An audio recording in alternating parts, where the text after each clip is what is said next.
Welcome back everybody, back to my channel, back to drawing. I have been doing a lot of digital painting in the past few months and focusing a lot on portraits painting. And that's why I wanted to share what I have learned up until now with you by showing you how I made my latest portrait painting. This will not be a video of a speed painting, but instead I will go through the whole process with you on how I created my latest portrait and why I made these decisions while painting it. Now let's switch to the painting and I will explain to you step by step how I painted this portrait. So here we are guys, and as you can see I have already open my painting software. Actually I'm not using Photoshop here, which is the kind of the industry standard, because it's actually it's too expensive. I find it really expensive. Even if I was a professional artist, I would probably even find it expensive, to tell you the truth. I'm using an open source software called Krita, and actually it's I would say it's very good. It has almost all the features, at least that I need from Photoshop, like clipping masks, transparency lock, and other filters and effects. So I'm quite happy with it. Actually, let's go straight into the drawing. This is what you see here is the final step. But I will just go through the different steps and show you how I made the drawing. First of all, I have my reference here, and I usually use this tool here. As you can see, in the tool options. You can see this tool here that you can embed different references in Krita, and what you usually do is you want to actually, whenever I have a reference inserted in Krita, if it's, for example, a reference that is in color, you can use the desaturate to actually make it more kind of or apply an effect to make it black and white. I usually use black and white references because I'm still trying to understand color more, so I find more helpful especially when I'm doing black and white portraits, to have also the reference in black and white. Apart from the reference here, I use also references within the place that I paint, and as you can see, this is the one. This is in full color, and what you can do also is I have also another black and white one where I went just to the filters and I apply the desaturate filter to this. So similarly, you can find it. You can find similar filters into Photoshop, and then you can choose the different settings here, and then of course you can also create a mask here to apply the filter. So I'm mostly using the black and white reference, and what we will see now is I will try to actually give you first of all the first step, which would be the structure of the very first structure that I do. What do I see is, as I go through the reference as a first step and try to come up with a structure of the painting. So what I do is I follow up on the angles and try to see the proportions of the painting, to try to actually come up with the first, let's say, layer of the structure of the painting. So this is the first layer, and I hope it's really visible. The opacity is low. Yeah. So this is the first layer that I'm usually doing, and as you can see, I'm not doing anything detailed here. I'm actually just going through the different angles and trying to understand how the different angles of the face, for example, are here. How is the chin? What are the different distances between the chin and so on? And this is the first layer. After I have all the main, let's say, all the main structure of the painting, like the different shapes and so on, and how they are compared with each other in terms of proportions, then I go to the second layer over it. So I lower here my opacity like around 50%, and then I go to the second layer, where is the sketch. And the sketch, as you can see, it's a much more detailed way of doing the painting. Still, I'm using rough lines here, and I'm trying to actually, based on the structure that I had as you can see just below, to try to detail more the features and the characteristics. I'm not trying to make perfect lines here, but mostly trying to see the different angles of the features, see where are they located in the portrait, see if I'm missing specific let's say areas, and that's the second step. So this step is much more on the detail and less on the proportions. So when and this is easier in the sense how I do it, that I already have the basic structure and I know where actually I want to draw the eyes and so on. So after this step now, then we go to the third step, which would be the actual lines. And the lines, I usually use a more kind of thin to thick, let's say, brush, something like this, where you can, when you just tap, it's very, very, very thin. And if you put a lot of pressure, then it's thick. So, and then I do thick to thin lines, depending on the different parts that I want to be thicker. Also, where the light is lower, for example, or where the features are more shown to the portrait, like the nose and so on. And this is the lines phase. Having always in mind that the sketch is underneath it, and also the structure is underneath, so I can actually have a guide kind of to follow up. Of course, I'm not just trying all the time to copy what I have, but also give a little bit of style. So I choose the different lines that I want to make them appear in the drawing, or maybe I do some more choices, like I will do some kind of let's say stylistic changes, like the way that the eyebrows are, or the way that the chin is, or the jaws, or maybe some of the parts here of the coat that she's wearing, and so on. So after this step comes the step of the planes, and of course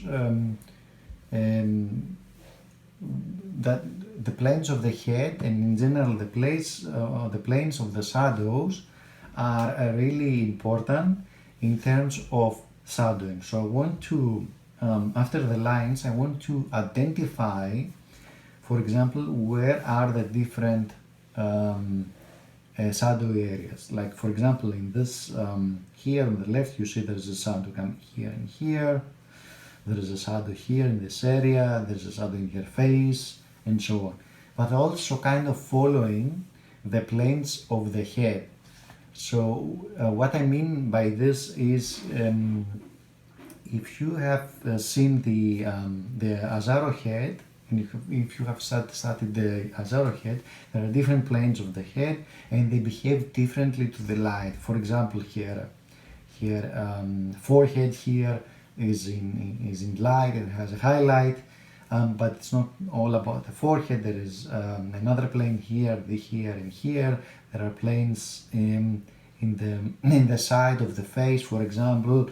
There are planes under the eye. There are the planes of the nose.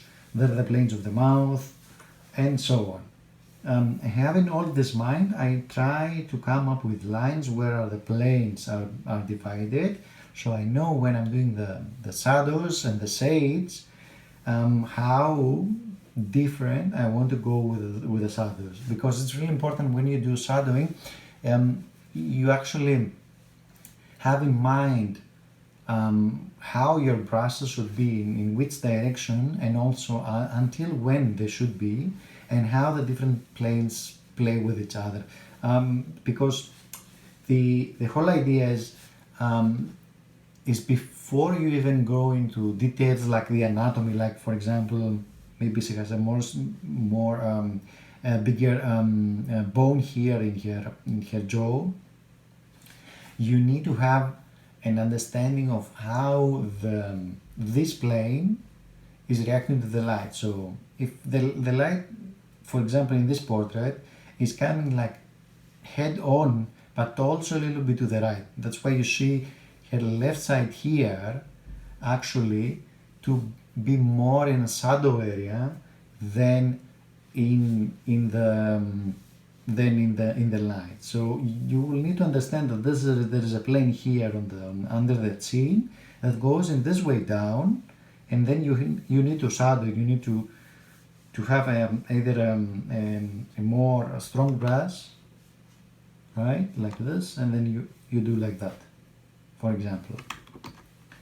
And this is the next step. So after I have identified all the shadows, then I actually go into more of a rendering. So let's see the different planes, and this is of course the final result, but I will just make everything invisible. And the first step, as you can see here, is the basic values, right? So usually when you have these values, you actually start by creating a background in kind of a middle tone background. From the different other artists and professional artists, and also based also on my training and experience, it's quite a good idea to start in a mid-tone background, so you don't, let's say you're not completely off with your values. What I mean with this is, if you would start by choosing a white background, you will immediately see that these values are very, very, very, very dark. But if I enable the mid-tone background, you will see they are not so dark anymore. So for example, the face is very, very close to the white. Is much more lighter when I have a background, and this is kind of a key difference when you're trying to identify the values, since you don't want to be completely off in the values, so you want to be somewhere like around here, around in the middle. So as you can see, I chose some basic values for her coat, because this is the part that's more darker. Then her face is the much more lighter. Then her hair.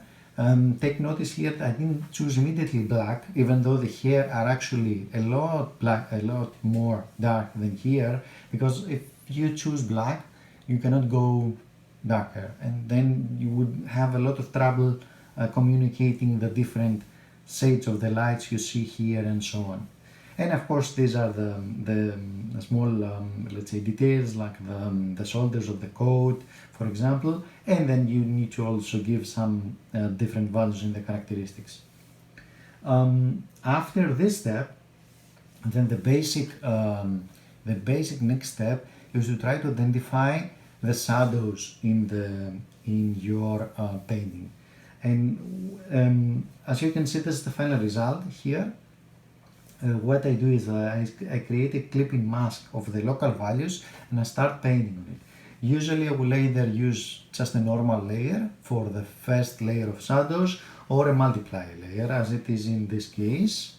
And I will try based on the planes that we identified before, and as you can see, I will try to follow up with the shadows by making brushes and by trying to see the differences in value. So for example, if you go here and you color pick, you will see the value somewhere around here, and this value of the face is somewhere up in the air.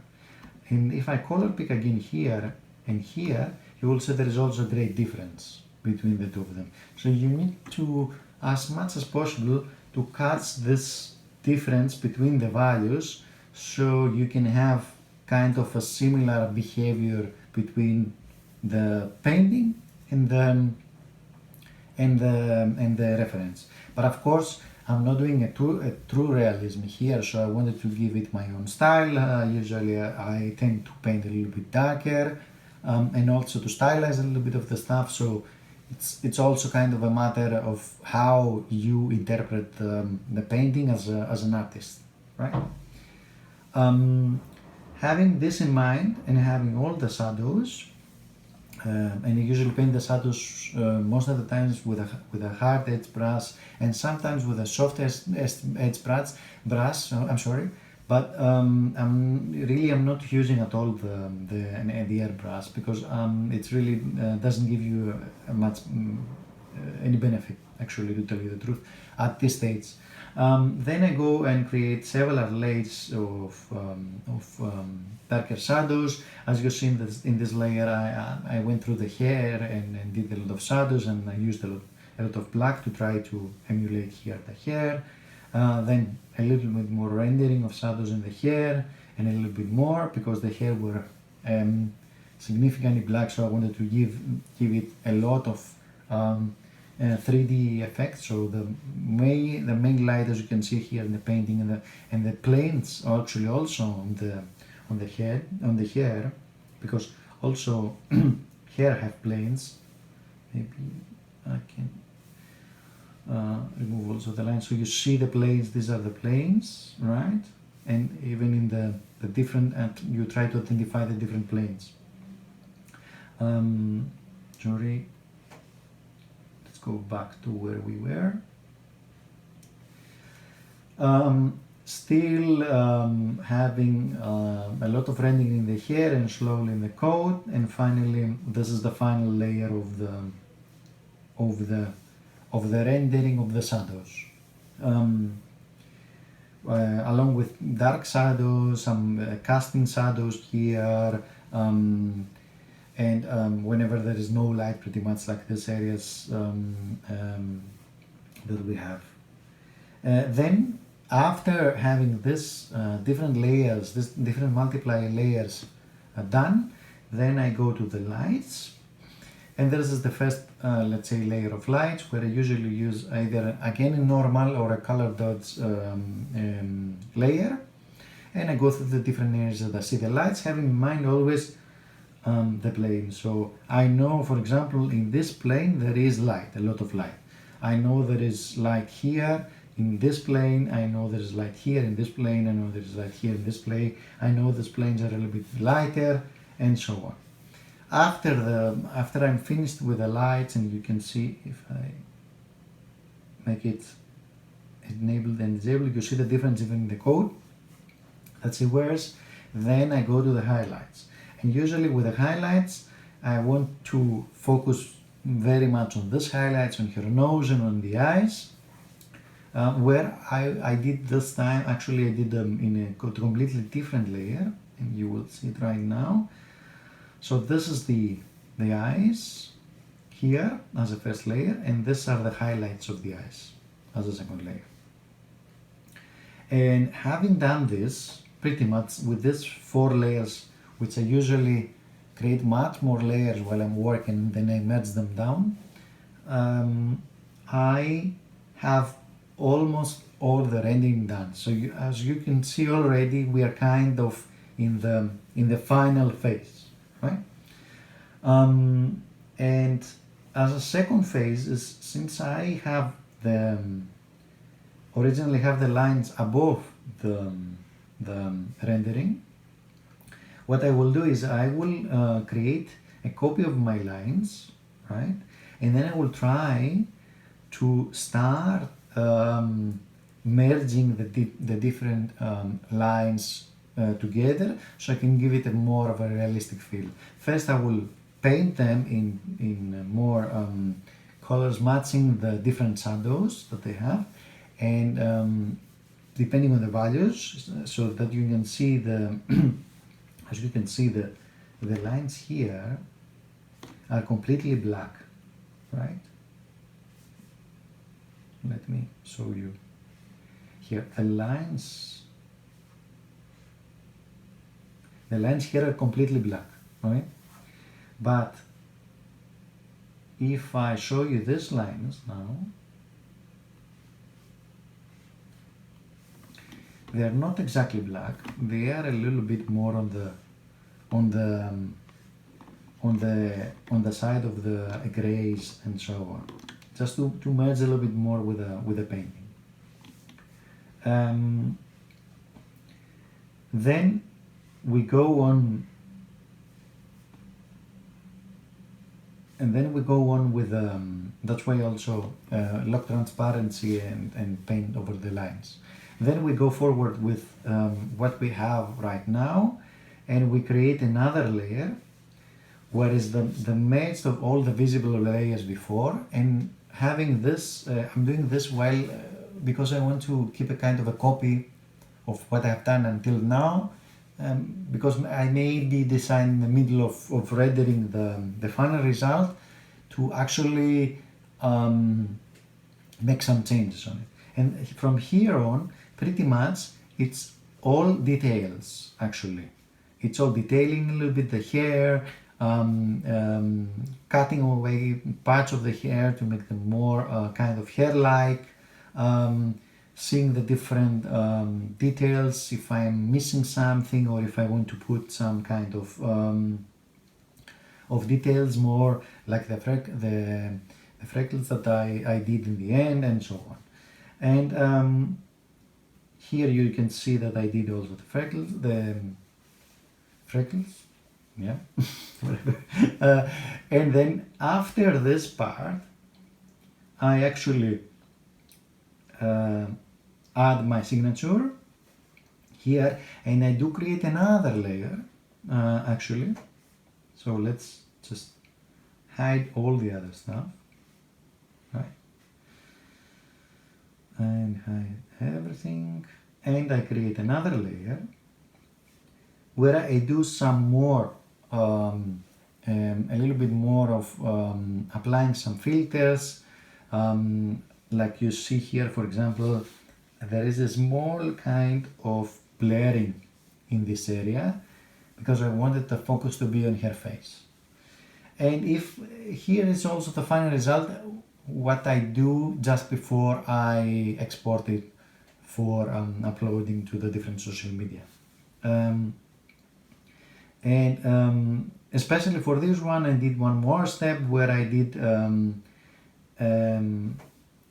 actually where I did a little bit more changes with the liquify tool. I did a little bit more bigger the eyes, and I did some changes, a little bit change in the nose, because as you can see here, the nose is a little bit smaller and it really bothered me. And whatever small changes I can find out by skewing a little bit the stuff and fixing some of the final details. And pretty much that's it. Let me know in the comments if you really want me to go into more details in any of the steps that I just mentioned, like the structure step, or you want to see a small tutorial about how to create a structure, or how to do the lines, or how to do the shading, or about the planes of the head, or even to show you some of the stuff that I didn't really show about Krita, about adding references or making filters and so on.